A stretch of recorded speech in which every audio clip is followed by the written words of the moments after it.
सत साई भगत जी, मैं अरविंद कुमार दिल्ली से बोल रहा हूँ। मेरा सवाल यह है कि आजकल के दुनिया में डिजिटल क्रांति आ चुका है, जिससे सारे काम इंटरनेट के जरिए हो रहा है। ऐसे में सभी के लिए सीखने अथवा पढ़ाई के लिए YouTube video, audio, motivational classes ये सभी रोज़मर्रा की ज़िंदगी में अति आवश्यक है। और सारे वीडियो ज्ञान ही देता है, चाहे वो सही हो या बुरा ज्ञान हो। और सिर्फ फिल्म, सीरियल और वीडियो में ही गलत चीज़ें नहीं दिखाई या सुनाई जाती है, अपितु आज के सारे समाज में आंखों और कानों के सामने अश्लीलता, मारपीट, क्राइम, संभोग का दृश्य फैल चुका है। तो ऐसे में हम सभी चीज़ों से दूर नहीं रह सकते, और रह भी गए तो सही मामले में दुनिया के साथ कदम से कदम मिलाकर नहीं चल पाएंगे। तो मेरा कहना यह है कि कुछ भी दृश्य या सुने, चाहे वो किसी भी माध्यम से हो, समाज से या सोशल मीडिया से हो, देखें सुने, ताकि समाज के दुख, व्यभिचार और अश्लीलता के अच्छी तरह से समझ पाएं कि काल भगवान कैसे मान्यता विद्या रखा है। हम सतलोक कैसे जा पाएंगे। तो हमारे ख्याल से किसी भी दृश्य या वीडियो देखने या सुनने से बुराई नहीं है, यदि अपने ऊपर बस हो तो। बस गलत चीज़ों को कभी अपनाना या पालन नहीं करना है, सिर्फ अच्छे चीज़ों को पालन करना है, क्योंकि जहर खाने से आदमी मरता है, छूने या देखने से नहीं।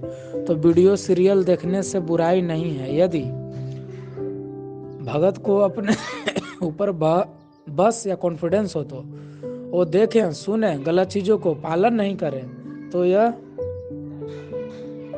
क्या सही बात या सोच है? यह शंका समाधान कीजिएगा भगत जी। सत साहिब। बंदी छोड़ सतगुरु रामपाल जी महाराज जी की जय हो। सत साई भगत जी। भगत जी, कुछ बातें आपकी इस ऑडियो में ठीक हैं और कुछ बातें ऐसी हैं जिनका बिल्कुल भी समर्थन नहीं किया जा सकता है। देखिए, सबसे पहले आपने कहा कि यदि आज हम सोशल मीडिया के साथ में नहीं चलेंगे, हम यदि दुनिया के ताल से ताल नहीं मिलाएंगे, डिजिटल मीडिया के साथ नहीं चलेंगे, तो हम दुनिया के साथ कदम से कदम नहीं मिलाकर चल सकते। देखिए भगत जी, हमें इस दुनिया के साथ कदम से कदम मिला के नहीं चलना है, क्योंकि हम भक्ति मार्ग में हैं और हम भगत हैं। और भगत और जगत का यानी अध्यात्म और इस दुनिया वालों का 36 का आंकड़ा हो जाता है। तो दुनिया वालों के साथ हमने कदम से कदम मिला के चलने की जरूरत नहीं है, क्योंकि दुनिया अंधी है, दुनिया एक पागल कुत्ते की भांति है, और हमें भगत जी उनके साथ में नहीं चलना है। ये अध्यात्म है। अब हमारे कुछ डिफरेंस रीति रिवाज हैं, परंपराएं हैं, हमें केवल उनके अकॉर्डिंग चलना पड़ेगा। और दुनिया चलती है कुरीतियों के साथ में, तो कुरीतियों को हमने छोड़ना पड़ेगा। ये बातें जब आप सतगुरु के ज्ञान की गहराई में जाओगे तब धीरे धीरे आपको समझ में आने लगेंगी। हो सकता है फिलहाल आपको ये वीडियो देख के समझ में ना आए। उसके बाद आप जी कह रहे हैं कि भाई जब तक हम ये जो भी चीजें हैं, फिल्में हैं, सीरियल हैं, टीवी है, जब तक हम ये नहीं देखेंगे तो हमें मालूम कैसे पड़ेगा कि दुनिया में जो अश्लीलता फैल रही है, जो चोरी डकैती, उल्टे कर्म हो रहे हैं, तो जब तक हम इनको देखेंगे नहीं तो हमें मालूम कैसे पड़ेगा कि ये क्या सही है, क्या गलत है। देखिए भगत जी, हर चीज को जानने पहचानने के लिए उस चीज के अंदर घुसना जरूरी नहीं होता है।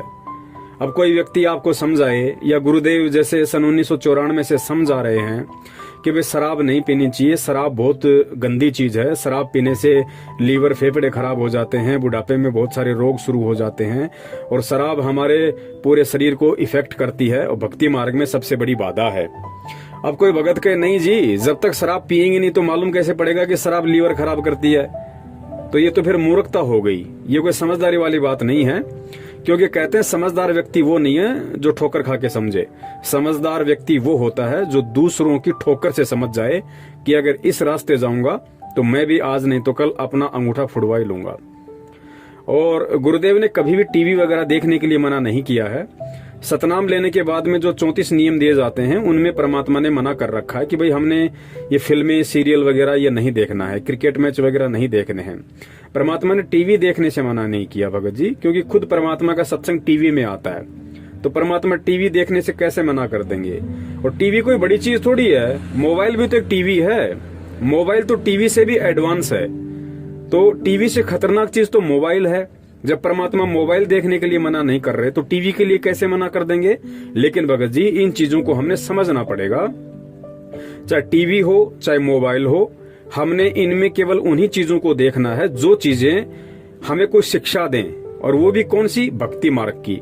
और भक्ति मार्ग की शिक्षा, चाहे टीवी हो चाहे मोबाइल हो, अगर इनमें कोई ऐसा वीडियो ऑडियो है जो हमें शिक्षा दे सकता है तो वो केवल सतगुरुदेव जी का सत्संग है। सतगुरुदेव जी के अनमोल प्रवचनों के अलावा ना कोई ऐसा टीवी सीरियल है, ना महाभारत है, ना रामायण है, ना अन्य कोई किसी प्रकार का धारावाहिक है, ना कोई फिल्म ऐसी है जो हमें शिक्षा दे सके। क्योंकि परमेश्वर ने हमें इस पूरी दुनिया का सार निकाल के सत्संगों में सुना दिया, दे दिया। तो टीवी में देखो चाहे मोबाइल में देखो, अगर कुछ समझना है वास्तव में, हमें देश दुनिया को समझना है, अपने आप को समझना है, अपने परिवार रिश्तेदारों को समझना है, भगवान या भक्ति को समझना है, तो उसके लिए हमने परमात्मा के सत्संगों को समझना पड़ेगा। और सत्संगों को चाहे आप टीवी में देखो, आप चाहे मोबाइल में देखो, कोई हर्ज नहीं है। और परमात्मा ये मना इसलिए करते हैं क्योंकि चाहे कोई फिल्म हो चाहे कोई सीरियल हो, भगत जी आज 99% इनके अंदर अश्लीलता, फूहड़ता, गंदापन यही भरा पड़ा है। और 1-2% यदि कोई ऐसी फिल्में या धारावाहिक हैं जिनमें अश्लीलता और फूहड़ता नहीं है, तो भी उनको देखने से कोई फायदा नहीं है, क्योंकि उनमें वही घिसी पिटी कहानियां, वही काल्पनिक बातें, जोड़ तोड़ करके बनाई गई बातें, तो उन चीजों का कोई महत्व नहीं है। वो चाहे कितना अच्छा सीरियल हो, चाहे वो भारतीय संस्कृति के ऊपर हो, चाहे उसमें बेटा अपने बाप के पैर छूता हो या औरत पूरे कपड़ों में रहती हो, मतलब उस टीवी सीरियल में चाहे कितने ही अच्छे अच्छे संस्कार दिए जा रहे हों, वो भी हमने नहीं देखना है। क्यों नहीं देखना है? क्योंकि वो केवल दिखाने तक सीमित हैं। लेकिन जो रोल उस टीवी सीरियल में जो माँ कर रही है, जो बाप कर रहा है, जो बेटा कर रहा है, यानी जितने भी पात्र उस अच्छे सीरियल में रोल कर रहे हैं, वो भगत जी अपनी रियल लाइफ में वैसे नहीं है, जैसा वो दुनिया को मूर्ख बनाने के लिए उसमें एक आदर्श व्यक्ति की भूमिका में रोल करते हैं। तो फिर गुरुदेव की वाणी है कि करनी तज कथनी कथ है, अज्ञानी दिन रात और कुत्ते ज्यों भौंकत फिरे, सुनी सुनाई बात।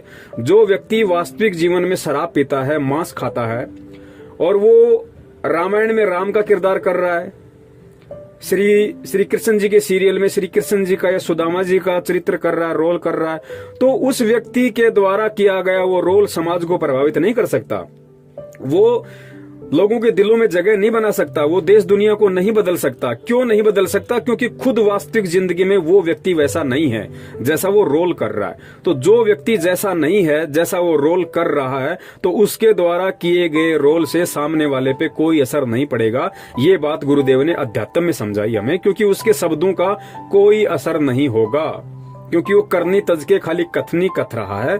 वो अज्ञानी की श्रेणी में है और वो कुत्ते की तरह काम कर रहा है, कुत्ते ज्यों भौंकत फिरे, सुनी सुनाई बात। उसके बावजूद परमात्मा ने हमें ये टीवी, फिल्म, क्रिकेट वगैरह फालतू के नाटक और बहुत सारे अश्लील कॉमेडी टाइप के सीरियल आते हैं, ये परमात्मा ने हमें देखने के लिए इसलिए मना किया है क्योंकि भगत जी आप और हम सब जीव हैं। अब हमें पूर्ण परमात्मा मिला है।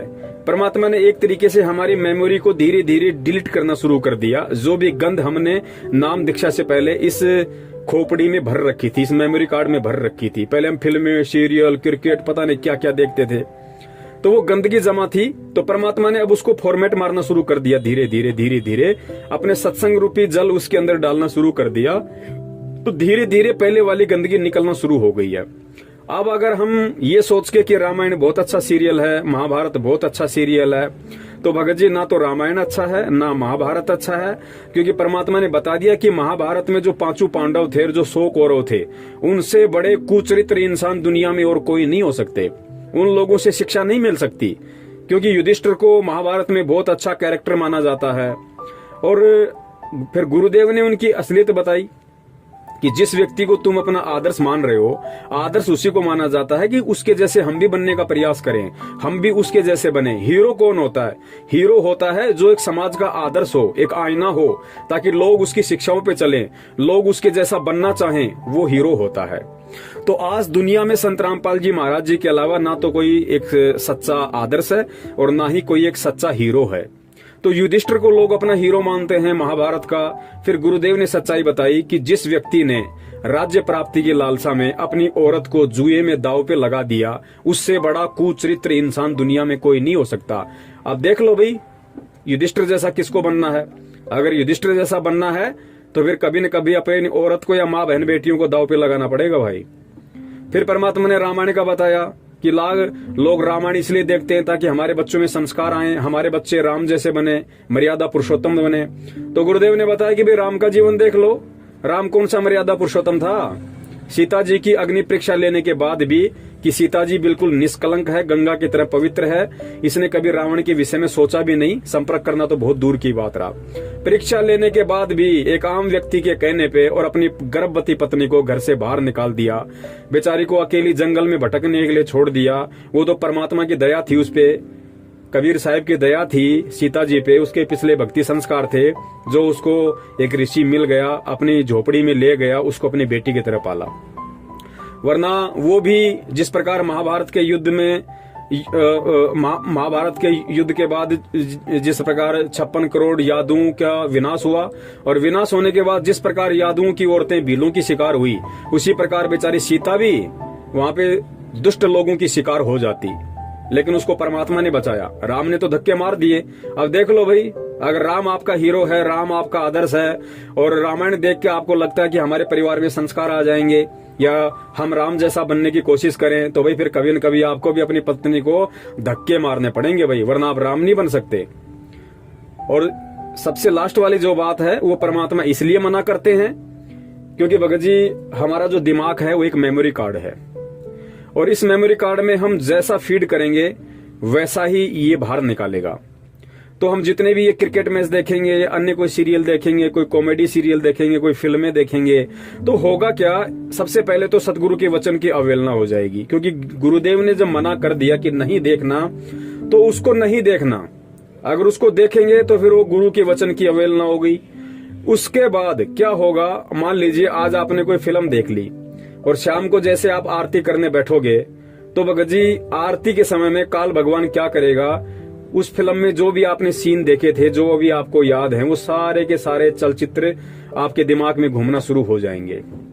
कहने का मतलब है भक्ति में बाधा। अब बताइए क्या हासिल कर लिया आपने वो मोबाइल में सीरियल देख के या टीवी में वो फिल्म देख के, रामायण और महाभारत देख के? क्या मिल गया आपको? मार काट, छेड़छाड़, लूट पाट, गाली गलोच, हथियार, क्या मिला बड़े भैया? तो भगत जी ये भक्ति मार्ग है, और भक्ति मार्ग को समझने के लिए हमें सतगुरु के सत्संगों को ही सुनना पड़ेगा और सतगुरु के वचनों को ही आधार बनाना पड़ेगा। तो हमने हर पहलू पे भगत जी विचार करना पड़ेगा।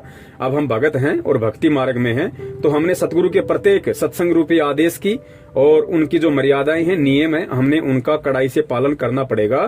तभी हम उनके दिल में जगह बना पाएंगे, तभी हम एक सच्चे भगत की भूमिका में आ पाएंगे, और तभी हम उस परमात्मा की प्राप्ति की ओर 2-4 कदम बढ़ा पाएंगे, अन्यथा नहीं बढ़ा सकते। सत साहेब, जय हो बंदी छोड़ की।